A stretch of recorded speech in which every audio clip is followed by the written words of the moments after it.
ډیر خلک د روزې د ماتېدو پوښتنه کوي چې روزه په چش ماتېږي. اوله خبره دا د عاجزانو چې کله کله یو سړی سخت بیمار سي، کله روزه د چا پر غاښ درسي، د چا پر سر درسي، د چا پر خېټه درسي، د چا پر معده درسي، نو بیا اوس د حیران دی که زه روزه ماته کم د اورېدلې دي بیا به یو شپېته روزې راګرځوي. یا دا خبره نه ده، یو شپېته روزې د هغه چا د پاره دي چې جوړ دی، روغ دی، پرکور دی، په قصد خوراک وکي، په قصد چشاک وکي، په قصد کوروالا سره یو ځای سلو، هغه سړی باندې بیا یو شپېته روزې راځي. صحیح سلو. او هغه هم د روزې په میاشت کې دا خبره راشي، د روزې د میاشتې بغیر بیا دا مشکل چې دی هغه نسته. اوس که یو سړی ډېر له غاښه په عذاب سو، له غوږه په عذاب سو، له سره په عذاب سو، اریان دی چې زه اوس روزه ماته کم نیکم ماته هیڅ پروا نه لري، لکه چې الله پاک د جوړ روغ خلکو د پاره روزه فرض کړې ده، ضروري کړې ده. د ناجوړه او د مریضانو بیمارانو د پاره به اجازه کړې ده، اجازه یې کړې ده. پیغمبر علیه السلام مبارک په سفر روان و، نو پیغمبر علیه السلام روزه د سفر د وجې ماته کړله. بعضې صحابه وو هغه روزه نه که ماته، هغه ول موږ یې نه ماتو. پیغمبر علیه السلام خوا بده کړله، ول تاسو اوس دومره مطلب بزرګان یاست، تاسو دومره کولی سئ چې ما روزه ماته که تاسو یې نه ماتوئ، روزه ماته کوي. نو دلته کله کله یو سړی ډیر په عذاب سي، نو که چیرې دی غواړي چې یاره زما دردونه وشلیږي عارضي طور، نو بیا انجکشن ولګوه، یو ستن ولګوه. یا که چیرې مطلب د یو سړي نس خراب بیا راولاړ سي، ډریپان چې دی هغه ولګوي. یا د هغه سي مطلب د دوا خو نسی خوړلی، ګولۍ نسی خوړلی، کې وخوري روزه ورباندې ماتېږي. نو دغه سړی ستن ولګوي په هغه روزه نه ماتېږي، که په رګ کې که په غوښه کې. او که یو سړی مطلب ډیر په دا پوهېږي چې یاره ګزارېږم روزې ډیر کمزورې کړلم، تر سر یې نسم رسولی، بیا د طاقت دپاره دی ډریپ ولګوي هم پروا نه لري. که اسی د خپل ځان د طبیعت سمیدو د پاره لګي، علما فرمایي مکروه دی. ها که ډیر پر گزارېدو رالی د روزې د خرابېدو ځای ته ورسېدې، نو بیا ډریپ ولګوه، پروا چې د هغه نه لري. او بیا که چیرې سړی راولاړ سو په سترګو کې دوا واچول، عام طور د سترګو دوایي، په دې سر روزه نه ماتېږي، بالکل نه مکروه کېږي، نه ماتېږي. ها په پزه کې دوایي اچول، په غوږ کې دوایي اچول، هغه بیا روزه چې ده هغه ماتوي. بیا په دې کې یو بل توری دا هم سته عاجزانو چې کله یو سړی په روزه کې الټی ووایي، بیا د بید ډېر معافي. اوس ورته وګورو چې دا الټی د په قصده وویلې که مطلب په خپله رالې، که په قصده وهلې وي نو بیا به موږ ورته وګورو. ورسته دغه بند کړه، د بیانه باید یې وکړه، دا به دروازه هم بنده کړه. ورته وګورو که چیرې دا الټی دی په قصده وهلې وي او خوله ورباندې ډکېده، بیا خو روزه ماته ده. او که په قصده نه وي وهلې،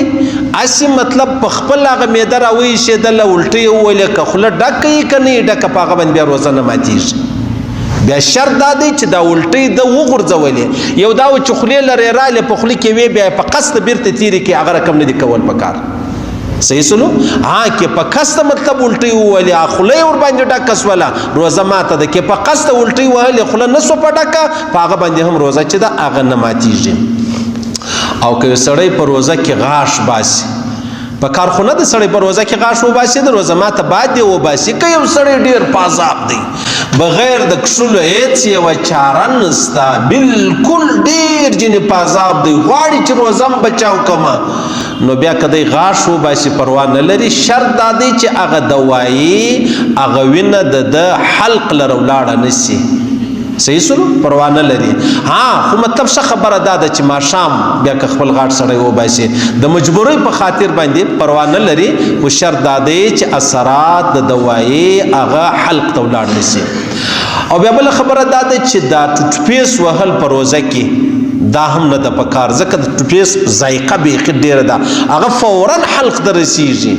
او که چیرې داسې ټوټپیس و چې هغه مطلب ذایقه یې ګرڅه درلوده نه یا داسې و چې مطلب د بالکل د ذایقه لاندې حلق ته نه پرېښوله بیا پروا نه لري صحیح سلوک گزاره کیږي کنه بیا هم مکرو دی هغه ذایقه خامخا په خوله کې پاتېږي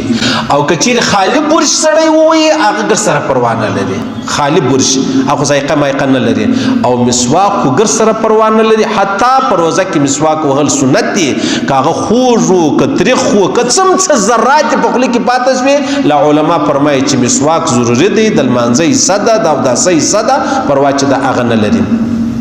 او بل شی چې دی هغه د لپسټک بلل کیږي د چا شونډان چاودلی یا خاص کر بیا د بیماب د زنانو د پاره سرخی مرخی نو که چیرې ذایقه چې دغه حلق لره تلله بیا نه کوي بیا یې مه کوه او که حلق لره نه تلله ژبه نه ورسره لګېدله پروا چې د هغه نه لري او په یېره خو معلومه خبره ده چې روزه نه ماتېږي خو دغه یو تورې پکې شته روزه د یو سړی اوبه څښي یا خوراک کوي نو تور ته وګوره چې دا سړی مزدور دی مثلا دا د اوس لوړې خښتې پورته کوي ریک پورته کوي پام یې نسته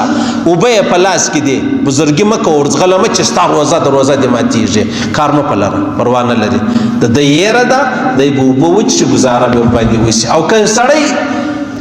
طاقتور و جوړ و روغ نو هغه ته بیا ور په یاد کړي چې یاره روزه ده صحیح سو روزه ده پروا نه لري دا رقم که یو زنانه د هغه مطلب دیګ پخوي نو اوس دا د دیګ تریووالی خوږوالی تریخوالی ګوري په ژبه باندې ذایقه وڅکي پروا نه لري خو شرط دا دی بیرته به هغه بیا د بیماب لاړې چې دی هغه تکي څه داسې خبرې دي چې په هغه باندې روزه نه ماتېږي او د ماتېدو بیا ډېر شیان دي هغه بیا بل وخت بیان کې وایي انشاءالله العزیز خو بیا هم ته اجازه شته د پوښتنې په دا اوس حال کې هم کولی شئ مختصره پوښتنه اوږده پوښتنه نه دلته پرون روانو دا جنو کې ختلم نو یو سړی په جنو کې وایي مولوي صاحب زما ستا سره کار دی ما ویل زه په مسجد کې وم نو تا غږ نه کوئ دا اوس ولې په جنو کې پسې راځغلې هلکه مسجد کې ناست یې غږ نه کوي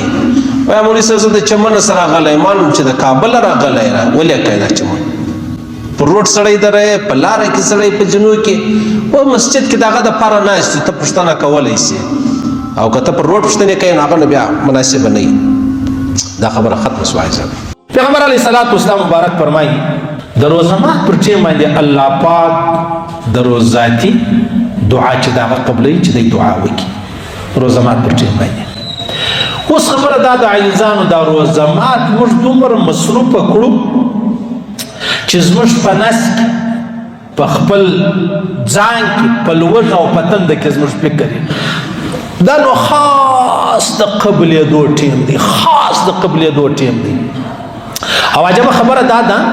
دا ټیم د قبلېدو کم ځای دی زموږ د دیوبند شیخ پخوانی سید احمد پالنپوري صاحب رحمه الله الله د جنت عدن نصیب کړي هغه فرمایي